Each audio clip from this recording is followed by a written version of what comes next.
Welcome to Smart Branding, a podcast dedicated to branding, naming, and domain names. I'm Tatiana Bonneau, and with my guests, we try to help you create and grow strong, memorable, and meaningful brands online.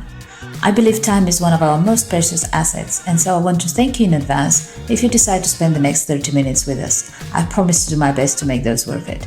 Let's go. So today our guest is Chad Sowash. Am I pronouncing that correct? Sowash, yes. It's actually French. It was Sauvage. Oh, really?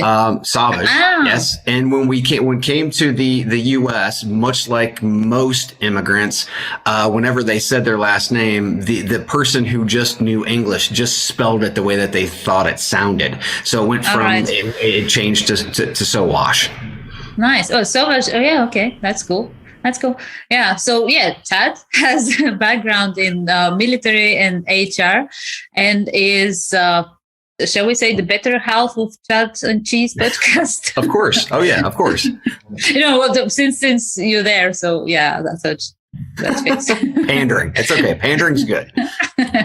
So thank you for making the time, Chad. Thank you. I appreciate you having me on, Tatiana. Let's start with a little bit of a background. So how did you get from military to podcast and HR? Yeah, good question. It was a long journey. I was in the military, actually got out after 4 years being active. I got into the corporate world.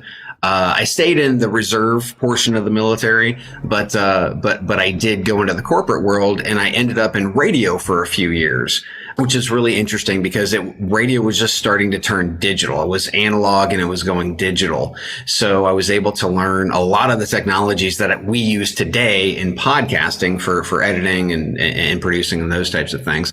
I was recruited away from radio into a little company that was yet to be launched called Monster.com, which was the biggest job search site back in the day. And in 1999, we launched Monster.com. We did Super Bowl commercials, crazy parties, all that other fun stuff. So I was able to be around during a humongous brand launch. And that was really, I worked for some really cool local brands before, but this was an international brand that was being launched on a much larger stage. And I've been in this industry ever since. So almost 25 years. I've worked for a variety of different companies and leadership positions around business development, sales, and definitely always linked to marketing and branding, because you can't have really robust long-term relationship building sales unless you have a great brand, unless you're focusing on the right message and those types of things. My last position, I was actually with Randstad, which is the biggest staffing organization in the world. I was in a leadership position there, developing talent pipelines for the military and veteran community. And when I got out of that, I was just done. I had to do my own thing. I started backup consulting practice. And my friend had just started Cheese. He had just started a startup. And at that point, I was like, look, we need to get our voices out there. Let's do this podcast thing. And this is around 2016. Well, it took me about a year to get his ass off the couch. And then let's just pile it on whilst we're not there. and then we started it, and about 6 months into it, we exploded. And there are several reasons behind that, which we can go into. But the podcast has been our major focus since probably 2019. So it's been a great ride. Oh. So actually, if I understand correctly, the podcast started as the side thing and then became the main thing. Yes. Yeah. Started to be kind of like the side hustle to some extent. And then, yes, it exploded, became the main thing. So that's what we do today. And it's been a blast. So I saw you have the Chad Cheese, which kind of it's obviously your names put together as the brand name. How did you come up with that? It's kind of obvious, but yeah, still, why that? Why not something else? Whenever you're looking for a brand, it's incredibly hard these days, especially when you're trying to go international, to find a word or words that aren't already used. And then you take a look at the domains. Domains are the most important thing when you're trying to do something on scale, especially with podcasting, which is digital, right? And you want to have that digital presence. So we obviously the Chad and Cheese, his name is Joel Cheeseman. He's the Cheese. I'm the Chad. That was kind of simple. We went and checked out domains. We bought chadcheese.com, chadandcheese.com, which redirects back to Chad Cheese.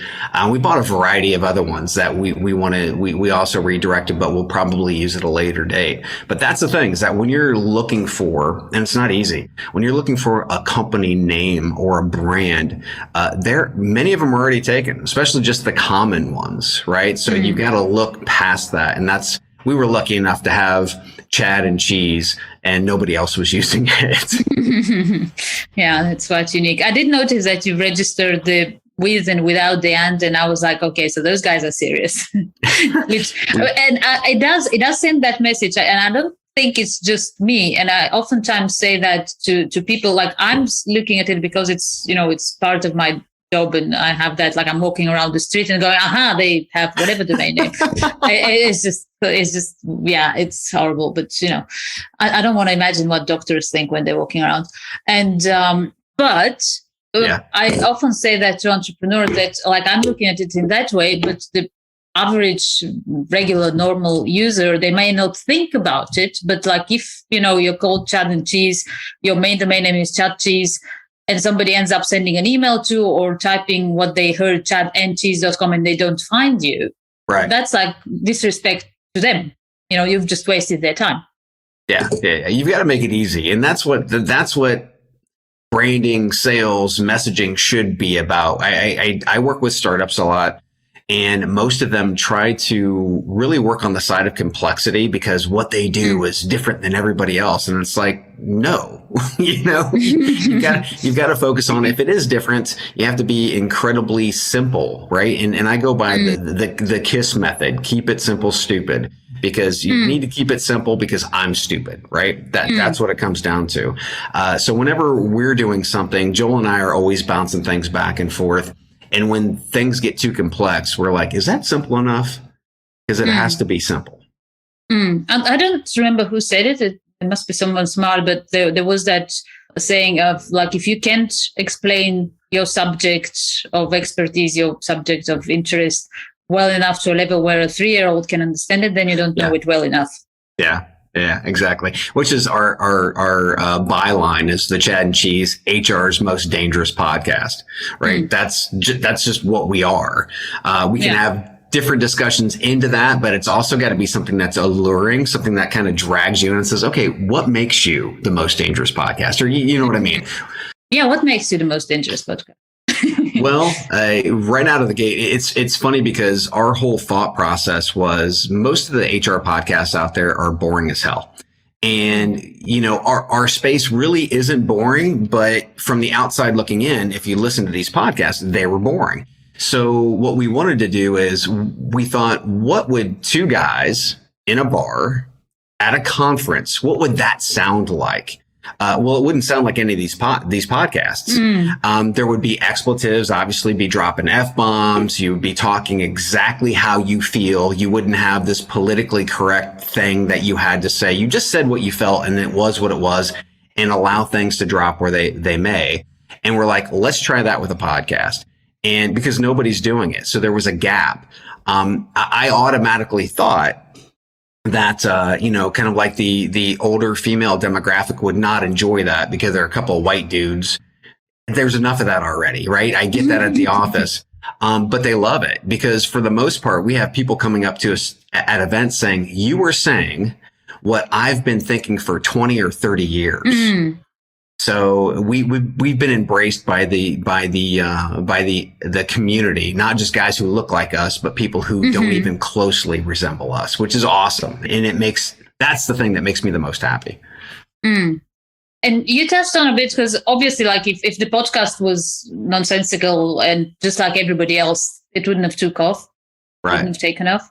Yeah. That's a given. So you have to have the good, like in your case, this product. In somebody else's case, like amongst our listeners, if they have whatever software or whatever product, you have to start the basis is it has to be good. Like branding can't save you, naming can't save you if your product is shitty. But you've also invested, like I can see your t-shirts and I looked at your website and you have like a lot of following and a lot of very engaged following. So how did you achieve that? Well, we were lucky enough very early on to connect with a group called The Gathering. Actually, it's an event called The Gathering that happens in Banff, Canada, and it has been ranked as the #1 Forbes business of must-attend event. And we were asked to come there and speak. And this whole idea of the cult gathering is branding. How do brands like Apple, how do they create cult brands? How do you get people to stand outside and wait hours to spend money on an overpriced phone, right? How do you do that? So we partnered very closely with them to be able to learn from these brands. And I mean, it's probably one of the best events we've ever been to in our lives. And we said, that's who we want to be. And that's really kind of like the track that we had been taking in the first place, that people who follow us, they don't just follow us. We have cult followers, people who wear our gear, people who, they sign up for promotions and giveaways. They come to events to see us. They buy us beers at events. They want to take us out to dinner and things like that. And for us, I mean, somebody else paying for dinner is nice, but what I love is being able to see their reaction and their engagement with us, which means that we have become that cult brand. And, again, you have to be different. And there's got to be one thing that I think that many companies are afraid of. They're afraid to say something that is going to turn somebody off. And from our standpoint, we don't have that problem because we know if we turn you off, you're not our people, right? Our people understand what we're trying to say, whether we're right or whether we're wrong, whether they agree with us or they don't agree with us. We appreciate that and we want that. But the people who don't, that's cool. So we're not for everybody. And that's where I think today when we look at branding has gone wrong, where we try to be for everybody. And that doesn't exist because when you try to be for everybody, you become something for nobody. Absolutely. Yeah. And I think that's probably partly to blame on social media where, and also I think there's a huge, like entrepreneurs went crazy on metrics. And I see so much like, literally you can scroll on whatever feed you want and advice and people sharing or asking questions about, and this went up and that went down. And it's better to write this way for it to work for whatever algorithm. And I was like, are there any people there left, human beings? Yeah. It's crazy. Yeah. And we've also become content whores where we have created so much content that it just overwhelms, right? So instead of using content, and I mean, we do the same thing in some context of podcasting, because we do a lot of podcasts. We do about 4 podcasts a week, but we have so many great interviews and there's so much that's happening right now. It has to be talked about. But the thing is, most branding, most content creators, they just create content to create content, not because it's a great, subject that they need to hit. Well, if it's a great subject, then that subject will carry on. You can use pieces of it later. You can have audio, you can have video, you can have all this stuff that could last for months or weeks, right? You don't have to put something out new every single day. Absolutely. Yeah. There's so much like different artificial intelligence projects now that can write. And I've tried them just for fun. And I was like, oh my God. I mean, people are talking about, well, maybe that's it. It's the end of, copywriter's career and stuff. And I'm thinking, no, actually, it's not bad. It's better than I expected. It's not bad, but it's the same sort of a blur that you can read about everywhere. And I'm like, so those copywriters will be replaced by artificial intelligence. The real good ones, the real good writers, the real good articles, they won't. And Right. it's probably a good thing then, because those who were writing that sort of blah that now artificial intelligence can write, they can go and find themselves other jobs. Yes, I think that is the case in just about any industry, because we talk about that with recruiters, because the the automation of recruiting, a lot of the tasks of recruiting. If you're a great recruiter, you're not worried about that, right? But if you're a sucky recruiter, if you're halfways kind of good recruiter, you should be worried, because most of the tasks that you do every day and then you pretty much pin your life on, they're going to be taken away. You've got to be better. Yeah, absolutely. That was going to be one of my questions. Like, how do you feel technology has affected HR? Because you've been in space for quite some time. Yeah, it's not happening fast enough. We in HR, well, first and foremost, recruiting doesn't get the props that it deserves, because no company exists today without talent in the space. You can't develop products, code, you can't sell things, you can't message things, you can't market, you can't customer service it, you can't retain customers without people in the seats, right? And one of the problems, and I blame HR and talent acquisition for much of this, is that we're not articulating the actual business message to say, look, if we don't have these positions filled, then it's going to affect the bottom line negatively, which means we're going to be losing money. So we need more money. We need better tech. We need better processes to be able to do this better, because HR and talent acquisition recruiting lags behind sales and marketing. But guess what? Sales and marketing does not exist without recruiting and talent acquisition. We are the heart, the engine, the soul of every organization.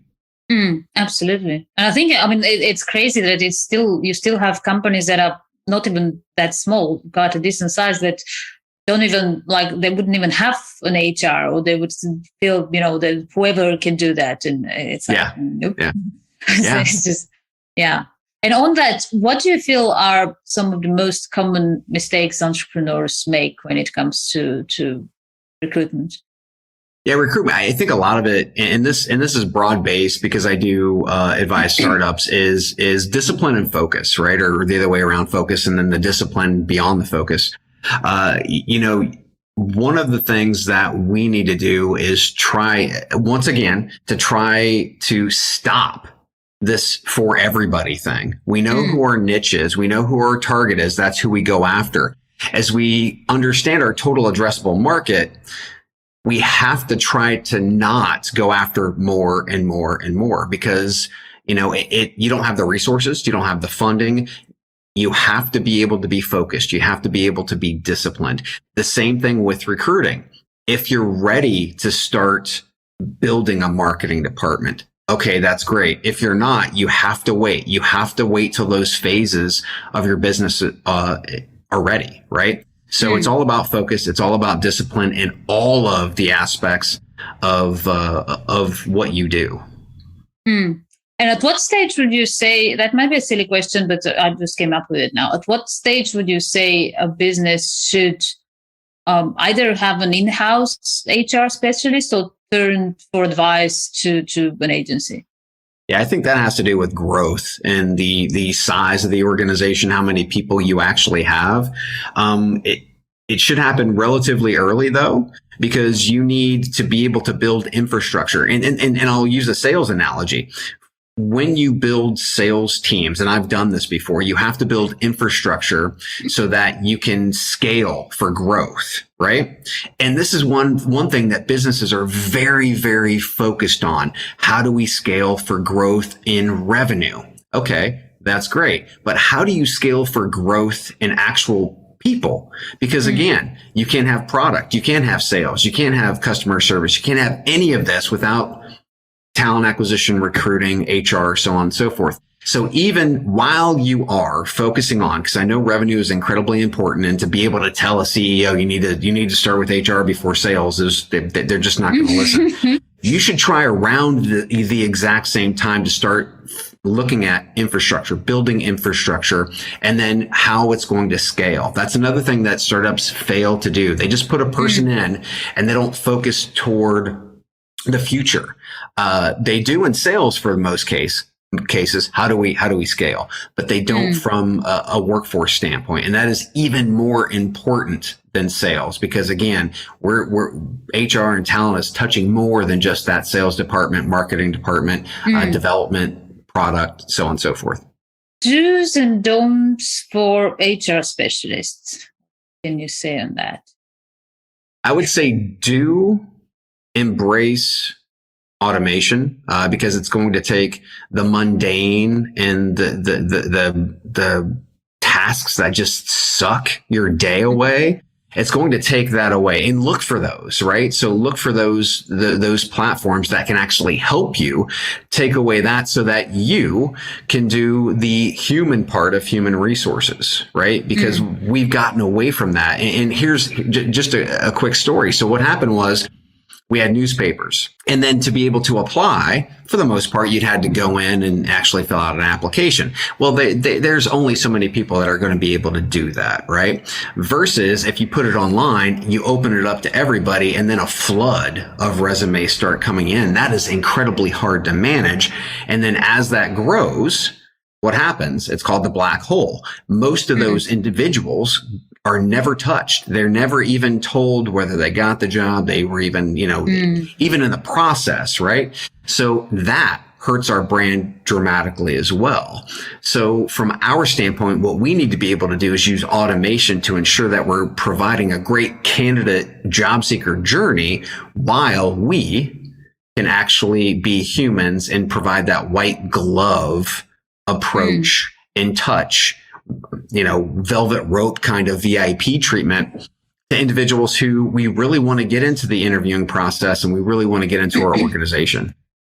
And we touched on automation and digitalization, and that's obviously been accelerated with COVID in the past. We're coming up to 2 years now?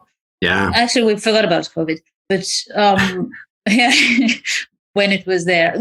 I'm more like want to touch on the changes in not just in recruitment and in how people work. Like what are your thoughts, and what is your experience on, for example, like a lot of people turn to working from home, and how do you feel, will that stay? How is that affecting HR in general?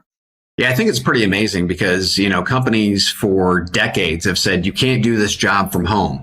And then a pandemic comes, and in 2 weeks, everybody's working from home. Everybody who can work from home is working from home. I think this demonstrates that we have the ability to do much more than we think we can. We managed from home. We actually set record sales and profits. I mean, we did so much. But from the employee standpoint, what did we gain from this? We gained autonomy for the most part, right? We gained the opportunity to take our kids to school, come back, do work, pick our kids up from school, take them to football practice, take them to whatever, right? And then come back and maybe do a little work after dinner or something like that. But at the end of the day, that was up to me. I had the autonomy to be able to meet my goals and to focus on my project deadlines and those types of things. And just as long as I met them, who cares whether I work 20 hours, 30 hours, 40, 60, 80, who cares what I worked? I got the job done. We are having a different narrative now around what work looks like, and what for a person, what life looks like. In the United States, we live to work, where the rest of the globe, I think, works to live, right? And we're starting, I think, to change our mindset in some cases. And, from a GDP standpoint, which, we really focus on that to drive the economy in the world. But the thing is, for a person, what's more important, our GDP or my happiness? And we're starting to think much different about that. We're starting to think more European. Yeah, that's the hustle culture, which I'm like, I think, like you say, I think it's changing, but yeah, it's something that no, there are still those articles like, and those successful people, they wake up at 3 a.m. and and I'm like, oh Jesus, I'm such a loser. It's like, well, it's all a bullshit narrative is what it is. And what we've seen from a lot of this content is what companies want you to see and believe. It's much like Gordon Gekko from Wall Street, right? Greed is good. No, it's not. And it's proven that it's not good, right?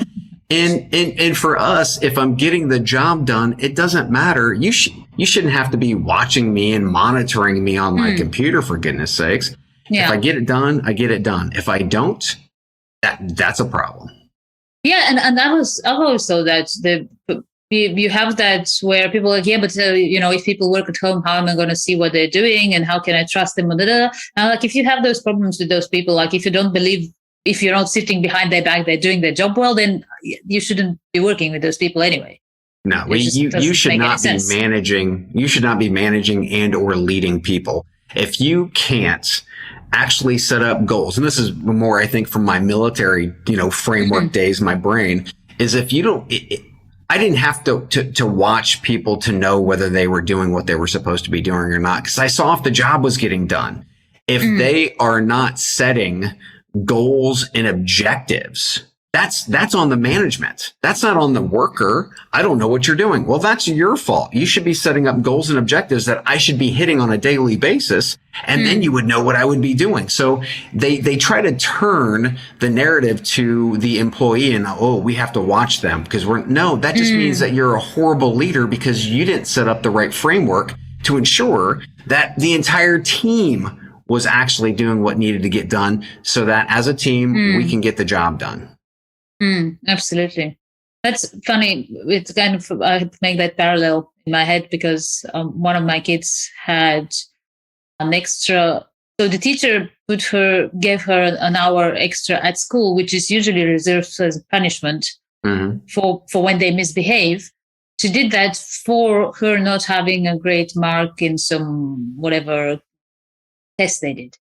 So I was like, no freaking way that's happening, because like I obviously want her to learn and, I want her to do better, but that is a punishment. You can't punish a kid for not doing well a test. Like, that's you not doing your job to teach them. And yeah, possibly she needs help and I can do that at home and you can do that at school, but you're not punishing her. You're not putting that in her head, you're punished. Yeah. It just doesn't work. So yeah, it's a similar logic, I guess. Thoughts on diversity and inequality in the working space? Like, what are your thoughts? What is your experience over the time? Yeah, it's running rampant, and we hear a lot of people talking about it and doing nothing. I think that the only thing that will fix this worldwide, because we have wage inequality, we have position inequality. I think when we have less than 10 females as CEOs in the Fortune 500, right? That's not even close to equal. If you take a look at the population, we're 50-50. As a matter of fact, there are more females than there are males. So therefore, it's off. The only thing that's going to fix this, Tatiana, one thing: transparency.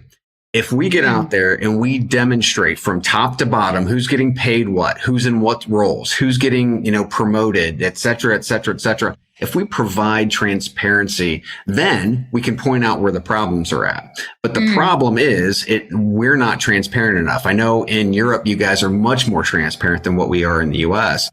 But if we want to move the needle at all, we need to open the kimono. We need to show the skeletons in the closet, and we need to fix it. And that's the only way I believe that companies are going to fix it. And here's a great example.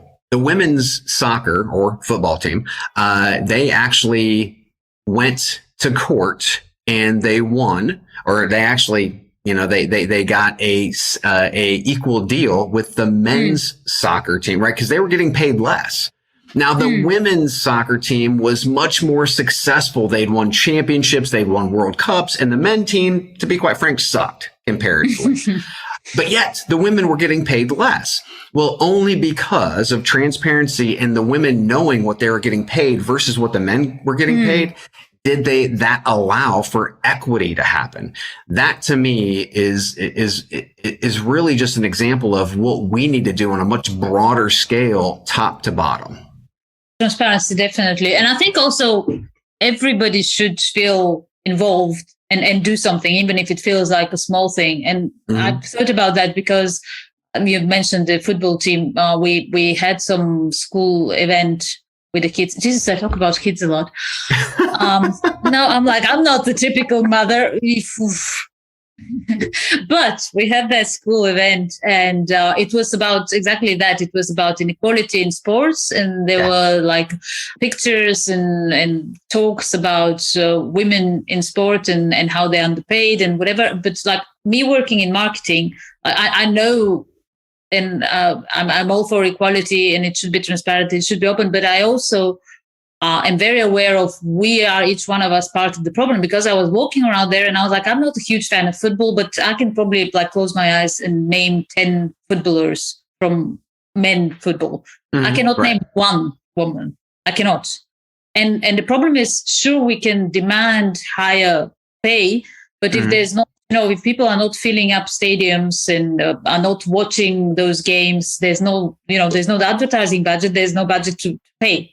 So there is that other side of the coin as well, where each one of us has to take responsibility.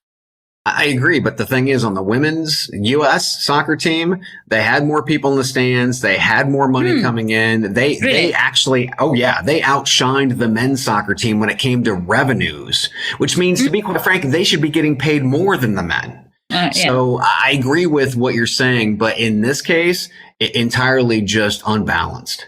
I'm glad they got that sorted. Yes. Yes. Transparency. That's what did it. Absolutely. What's next for Chad and Cheese? World domination. I think it's funny. So we have actually just started working with a company called Veritone, and they have cloned our voices. This is going to sound so cool.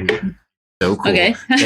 they've cloned our voices, and we are now doing 4 foreign language podcasts. So all of our weekly shows, and I'll send you a link to them so that you can post them.